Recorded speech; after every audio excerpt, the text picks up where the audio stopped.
मेरे राम जी महाराज ने भी पूरा कर्म कर लिया, पूरा की पूरा कार्य कर लिया, तो भी राम जी महाराज जान गए कि समुद्र से भी कहकर देख लिया, हाथ जोड़ लिया, पांव पड़ लिया, सबसे विनती कर ली, पर कोई रिजल्ट सामने नहीं आया। तब राम जी ने पार्थिव शिवलिंग का निर्माण करा, बालू रेत का शिवलिंग बनाया, पूजन करी। शंकर भगवान ने बुद्धि दी, और बुद्धि किसको मिली? नल और नील को प्राप्त हुई थी। वो बुद्धि का एक स्मरण सामने प्रकट कर दिया। समुद्र देव ने आकर कह दिया, आपके साथ में ये जो नल नील रह रहे हैं, इनको श्राप लगा है कि ये कोई भी वस्तु पानी में फेंकेंगे वो तैर जाएगी। कभी कभी श्राप भी उत्तम फल दे जाता है। ये नल नील इतने उपद्रवी थे, छोटे छोटे दोनों। जब संत लोग तपस्या करते थे, उनका सामान ले जाके पानी में फेंक देते, ना आसन मिलता ना कमंडल मिलता। बेचारे संत लोग रोते रहते कि काय की औलाद पैदा कर, ऐसे छोरा छोरी संतों का सामान ले जाके फेंक देते हैं पानी के अंदर। बड़े उपद्रवी हैं, बड़े उपद्रवी हैं। इन संतों ने विचार करा, छोटे हैं, उपद्रव कर रहे हैं, अगर हम श्राप देंगे और इनको ज्यादा दे देंगे तो तकलीफ आ जाएगी। ऐसा करते हैं कि श्राप भी हो जाए और काम भी हो जाए। तो श्राप ऐसा देते हैं कि जो भी अपना सामान, हमारे कमंडल, कपड़े, आसन, कुछ भी पानी में फेंकेंगे तो वो तैरेगा, तैरेगा तो अपन कूद के निकाल के लिए आएंगे। तो इन्होंने श्राप दे दिया कि ये दोनों जो भी पानी में फेंके वो डूबे नहीं। अब उनके उपद्रव करे हुए बचपन के श्राप को समुद्र देव ने याद दिला दिया कि नल नील कोई पत्थर को फेंकेंगे तो वो तैरेगा। तो इन्होंने पत्थर फेंकवाए, वो पानी में तैरेगा। तो जरा विचार करो, इतनी देर तक वो कोई बताने वाला नहीं था कि पत्थर तैराने वाले भी तुम्हारे साथ में है। तुम सारे हाथ पैर जोड़ लिए, तब तक तुम्हारा काम आगे नहीं बढ़ा। पर शंकर भगवान की उपासना करना चालू करी और तुम्हारा काम धीरे धीरे आगे बढ़ने लगा। समझ लो कहीं ना कहीं अटका हुआ था, तो शिव ने मार्ग दिखा दिया। और मार्ग दिखाया राम जी को भी कि अब पत्थर तैराए, पार हो गए। और पार होने के बाद भी आखिरी में भी अंतिम समय तक भी रावण नहीं मर पाया। तब हनुमान जी एकांत में गए। शंकर भगवान के अवतार हैं श्री हनुमान जी महाराज। उन्होंने ध्यान दिया, भोलेनाथ जी से कहने की जगह अपने पिता पवन देव से कहा, पिताजी बताओ, ये रावण तो मरता ही नहीं है, बड़ा प्रयास करके देख लिया पर ये मरे ही नहीं, बाणों पर बाण छोड़ दिए पर मरता नहीं है, कुछ उपाय बता। विभीषण ने जैसा जैसा बताया तो भी नहीं मर रहा है। नाभि में अमृत है, ये विभीषण ने बता दिया था राम जी को, और राम जी ने 7 कर बाण छोड़ दिया था नाभि में, तो भी नहीं मरा। तो टेंशन नहीं होगा।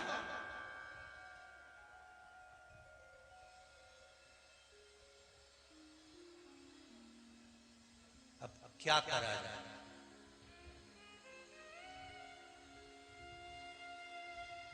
पंडित जी ने जैसा जैसा बताया था सब कर दिया।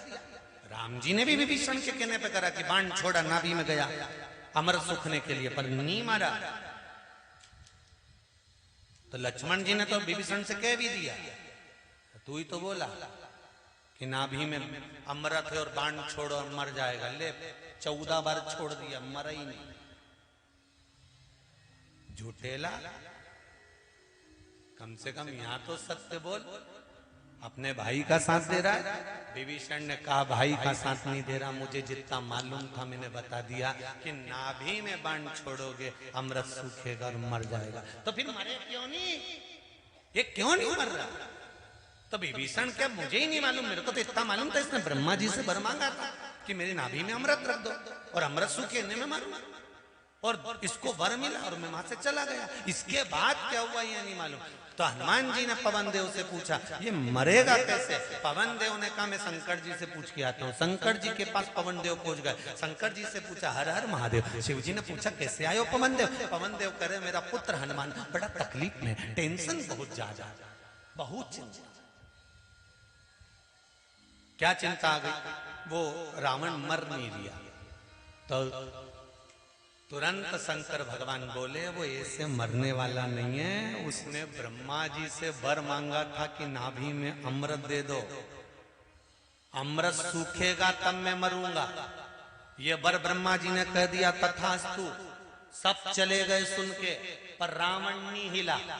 रावण कहने लगा, नाभि में अमृत तुमने दिया है और आप कह रहे हो कि बाण से वो अमृत सूखेगा और तू मरेगा, तो जो बाण मेरी नाभि को लगेगा वो बाण भी मुझे ही दे दो। तो रावण के पास में वो बाण रखा हुआ है, जो रावण की नाभि में लगेगा तब रावण मरेगा। पवन देव से कहा, वो बाण रावण ने मंदोदरी को दे दिया था। मंदोदरी ने कहा छुपा के रखा, भी तुम्हारे पुत्र जाने और तुम जानो। पवन देव ने हनुमान जी से कह दिया कि लंका में वो बाण रखा हुआ है जो रावण की नाभि में लगेगा। 14 बाण छोड़ दिए तो भी नहीं मरा रावण, नाभि का अमृत नहीं सूखा। जाओ। हनुमान जी महाराज साधु का वेश कर गए, लंका में प्रवेश कर गए, सबका हाथ देखने लगे। मंदोदरी का भी हाथ देख दिया। मंदोदरी का, मंदोदरी को सूचना मिली कि पंडित जी आए हैं। मंदोदरी ने पूछा, ब्राह्मण देवता बताओ मेरे भाग्य में क्या लिखा है। इतने में तो हनुमान जी बोल दिए, तेरे भाग्य में लिखा है कि तेरा पति ऐसे नहीं मर सकता। मंदोदरी बोली, बोल तो बिल्कुल पक्का।